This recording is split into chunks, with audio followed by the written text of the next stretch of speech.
गुजरात में नूतन कैबिनेटर शपथ ग्रहण उत्सव शुक्रवार आरंभ होइछि। शपथ तालिकार 26 जन मंत्री नाम प्रकाश पाइछि। तालिकार स्वरूपजी ठाकुर, प्रवीण कुमार माली, ऋषिकेश पटेल, दर्शना बाघेल, कुनवार जी, बाभालिया, रिभाबा जाडेजा, अर्जुन मेधवाड़िया, पुरुषोत्तम सोलंकी, जितेंद्र भागानी, प्रफुल्ल पानसेरिया, हर्ष सांघवी एवं कानुभाई देसाई नाँ रही। हर्ष सांघवी राज्यर नूतन उपमुख्यमंत्री भाव में शपथ नहीं बेले जितू भगानी मंत्री भाव में शपथ नहीं। गुरुवार गुजरात मुख्यमंत्री भूपेन्द्र पटेल को छाड़ी समस्त मंत्री इस्तीफा देते। 2027 विधानसभा निर्वाचन को दृष्टि रखी गुजरात सरकार मंत्रिमंडल पुनर्गठन को गुरुत्वपूर्ण बोली विवेचना करा जाउछि।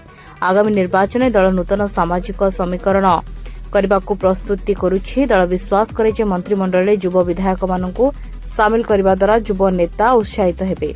यह आगामी निर्वाचन में भाजपा को लाभ दे पारे बोली राजनीतिक विशेषज्ञ माने एभली मत प्रकाश करिसेंति।